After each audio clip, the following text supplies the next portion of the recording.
नमस्ते दर्शकों, और मैं शिखा लाल, फिजियोथेरेपिस्ट, वेलकम करती हूँ आप सभी का हमारे इस सीरीज में जिसका जो ऑस्टियोआर्थराइटिस के बारे में है। और आज इस बारे में बताने के लिए हमारे साथ डॉक्टर एम आर जुल्फी हैं। He is the founder and director of Physioactive India and इनके पास 20 साल से भी ज्यादा एक्सपीरियंस है। We welcome sir. Thank you sir, आज जो हमारा ये सीरीज है ये है ऑस्टियोआर्थराइटिस के बारे में और जोड़ों का दर्द। तो मैं आपसे जानना चाहूंगी कि जो जोड़ों का दर्द है जो पहले बहुत कॉमन था बट अब पहले बहुत कम होता था और अब बहुत कॉमन हो गया है, ये क्या होता है और ये क्यों होता है? जोड़ों के दर्द के बारे में जो हमें चर्चा करनी है, इससे पहले मैं डॉक्टर शिखा का थैंक यू बोल रहा हूँ और मैं आपके माध्यम से अपने दर्शकों को भी थैंक यू बोलना चाहता हूँ कि वो अपना टाइम निकाल के हमें सुनेंगे और अंत तक सुनेंगे, क्योंकि आज हम काफ़ी जो चर्चा कर रहे हैं ये बहुत ही एक इम्पॉर्टेंट टॉपिक है और इसको जानना और इसको समझना बहुत ही इम्पॉर्टेंट है। सो ये जो जोड़ों का दर्द या जिसको ऑस्टियोआर्थराइटिस कहते हैं, ये एक सबसे इम्पॉर्टेंट टाइप है आर्थराइटिस का। ऑस्टियोआर्थराइटिस क्या होता है? ये होता है वेयर एंड टेयर आपकी जॉइंट का। आप एज के हिसाब से भी देख सकते हो, आप एक्टिविटीज के हिसाब से भी देख सकते हो। कहीं ना कहीं जो वेयर एंड टेयर आपके जोड़ों की होती है और मेजरली हमने देखा है ऑस्टियोआर्थराइटिस आपके घुटनों में, आपके शोल्डर्स में होता है। इस तरह के बहुत सारे पेशेंट हमारे पास आते हैं जिनको इस तरह की प्रॉब्लम्स होती है। और जो ऑस्टियोआर्थराइटिस है इसके दो टाइप हैं। Type number 1 is the primary osteoarthritis. तो प्राइमरी ऑस्टियोआर्थराइटिस क्या होता है? वो आर्थराइटिस होता है जो आपके लाइफस्टाइल से लेके आपकी एज, आपकी एक्टिविटी से आपको वेयर एंड टेयर या डिजेनरेटिव चेंजेस आती है और ये कॉमनली हम लोगों में देखा जाता है। और दूसरा जो है इसका सेकेंडरी आर्थराइटिस, वो आपके इस तरह की प्रॉब्लम से होना, जैसे कि कोई ट्रोमा होना एक्सीडेंट के टाइम, या कोई आपका फ्रैक्चर होना, फ्रैक्चर हीलिंग के बाद आपके जॉइंट में आर्थराइटिक चेंज आ सकती है, या पोस्ट ऑपरेटिव तरह तरह की सर्जरीज होती हैं, जैसे एसीएल होगी या दूसरी कोई आर्थ्रोस्कोपिक सर्जरी होती है या कोई ओपन सर्जरी होती है फ्रैक्चर को ठीक करने के लिए। उसमें भी आपके जो आर्थराइटिस चेंज आती है वो सेकेंडरी आर्थराइटिस में आती है। और ये ट्यूबरकुलोसिस, कोई ट्यूमर, इन्फेक्शन या सोरियाटिक आर्थराइटिस, इन चीजों से भी आपकी सेकेंडरी आर्थराइटिस आ सकती है। थैंक यू डॉक्टर जुल्फी, आपने ये हमें बहुत इजीली क्लैरिफाई कर दिया कि जो ऑस्टियोआर्थराइटिस जिसे हम जोड़ों का दर्द कहते हैं दो तरीके का होता है। और आज हम प्राइमरी ऑस्टियोआर्थराइटिस जो कि वेयर एंड टेयर जिसे कहते हैं घिसने की वजह से होता है, उसके बारे में ही हमारे दर्शकों से ज्यादा चर्चा करेंगे।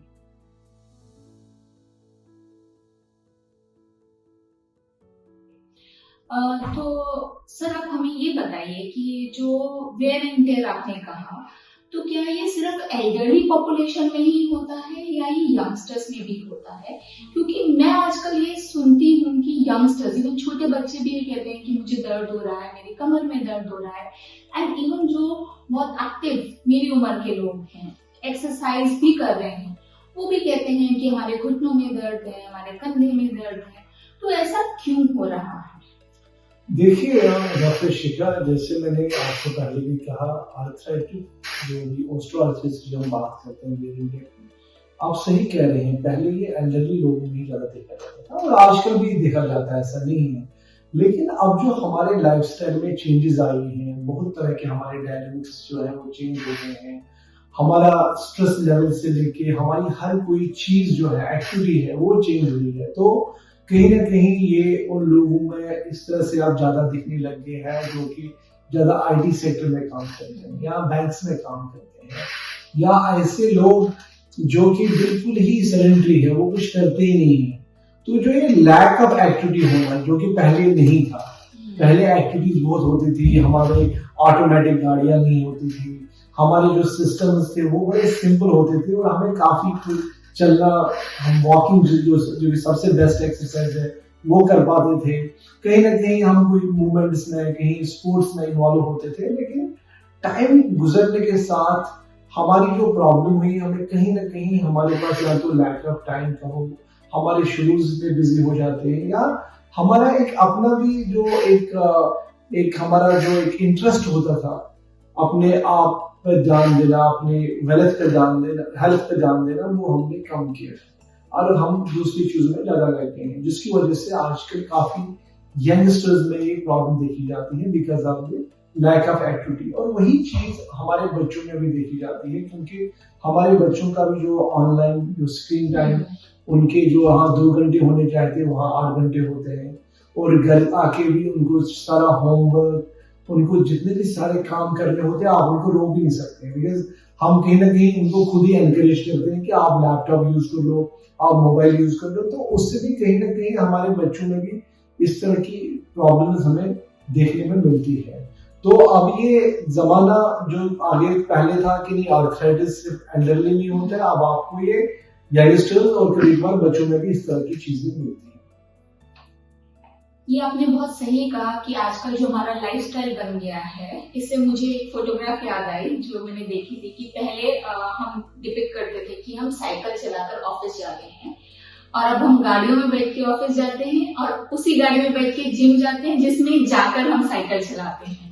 तो यही अगर हम अपनी गाड़ी की बजाय अगर हम साइकिल से जाते तो हमारी लाइफस्टाइल इतनी इफेक्ट नहीं होती, और जो हमारे अंदर जो चेंजेस आ रहे हैं वो आई एम होपिंग कि वो कम होते। मुझे लग रहा है जो आप ये कह रहे हो कि जो आपको माइंड में इस तरह की चीजें आ रही थी, मुझे लगता है कि जिस तरह से हमारा लाइफस्टाइल जा रहा है आजकल, जिस तरह की एक्टिविटीज हमारी कम हो रही है, मुझे लगता है कि वो दिन दूर नहीं है जब वो साइकिलिंग इन चीजों का हम कहीं ना कहीं खुद से ही कंपेल होंगे और हम इसको एनकरेज करेंगे, और वो चीज हमारे लिए सबसे बेस्ट है। ये बात आपने बहुत सही की कि हमें इनकरेज करना है कि हम अपनी लाइफस्टाइल को एक्टिव बनाएं, ताकि बैठने की वजह से, लैक ऑफ एक्सरसाइज की वजह से जो हमारे जोड़ों में चेंज आते हैं कि वो लोड नहीं ले पाते हैं और आसानी से घिस जाते हैं, तो उनमें दर्द होता है, वो हम रिड्यूस कर सकें। So thank you for that sir. Sir यहाँ पे मेरा एक और सवाल भी ये है कि एक सेक्टर हो गया जो एक्टिविटी नहीं कर रहा है, मगर जो लोग जिम भी जाते हैं, और आजकल तो एल्डरली, मतलब मैं ये एल्डरली नहीं मतलब 50 अबव भी जिम जाते हैं। अभी जैसे पठान मूवी में भी आपने देखा कि ये शाहरुख खान है 56 की एज में एब्स बना रहे हैं, तो अभी एक जिम का एरा जिसे मैं कहूँ आ गया है, तो एक्सरसाइज भी कर रहे हैं मगर फिर भी वो कहते हैं कि मेरे घुटने में दर्द है या कंधे में दर्द है। तो क्या आप भी ये नोटिस करते हैं कि एक्टिविटी होने के बावजूद भी ऐसा हो रहा है? अगर ऐसा हो रहा है तो इस पे आपका क्या ओपिनियन? देखिए, अगर हम कंपेयर करें जो लोग आईटी सेक्टर या जिनका सेडेंटरी लाइफस्टाइल है और जो लोग एक्टिव हैं, जो जिम जाते हैं, स्पोर्ट्स खेलते हैं, आजकल मैराथन का बहुत ही बड़ा एक दौर आया है, मैराथन में लोग बहुत जाते हैं, तो उनमें इस तरह की प्रॉब्लम्स आप कम देखोगे। लेकिन आप ऐसा नहीं कि आप नहीं देखोगे, आप देखोगे, लेकिन वो कहाँ देखोगे जहां उनकी ट्रेनिंग ठीक नहीं है, वो अपने आप को ट्रेन ठीक नहीं कर पाते हैं, वो अपने आप को किसी गाइडेंस के थ्रू अपने आप को ट्रेन नहीं कर रहे, या उनका जो ट्रेनर है उनको अटेंशन नहीं दे पा रहा है, जिसकी वजह से उनकी बॉडी कभी कभार डिस्फंक्शन में होती है।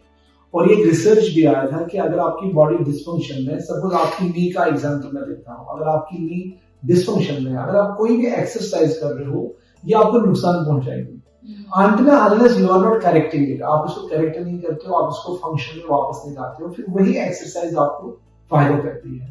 तो क्या होता है जब हमारा कोई भी जोड़, चाहे शोल्डर हो, हमारी नी हो, स्पाइन हो, अगर ये डिस्फंक्शन में रहता है तो रेट ऑफ जो हीलिंग है वो कम होती है हमेशा then the rate of damage.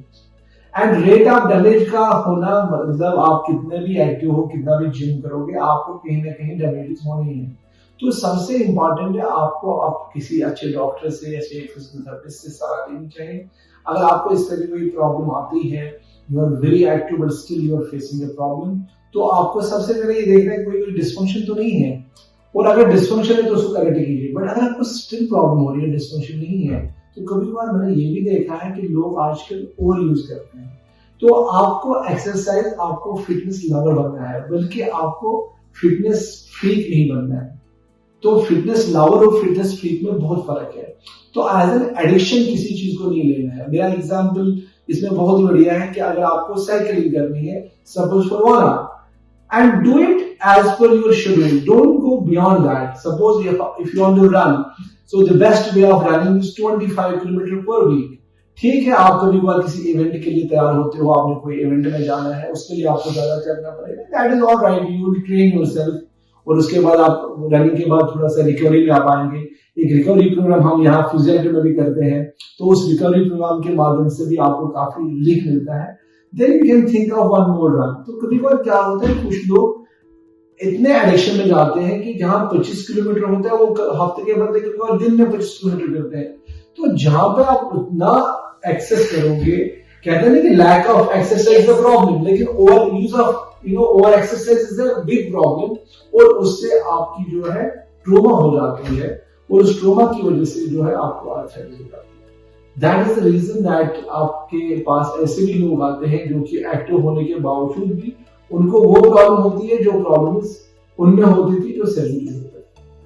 Thank you doctor Zulfi, आपने एक ये बहुत बड़ा डाउट था जो क्लियर कर दिया, एंड आई थिंक हमारे दर्शक भी इस बात से सहमत होंगे कि इतना एक्टिव होने के बावजूद भी उन्हें क्यों हो रहा है। आई थिंक वो अब ये समझ जाएंगे कि ओवर यूज की वजह से जो ट्रॉमा होता है उसकी वजह से भी हमारे जॉइंट में पेन आ सकता है।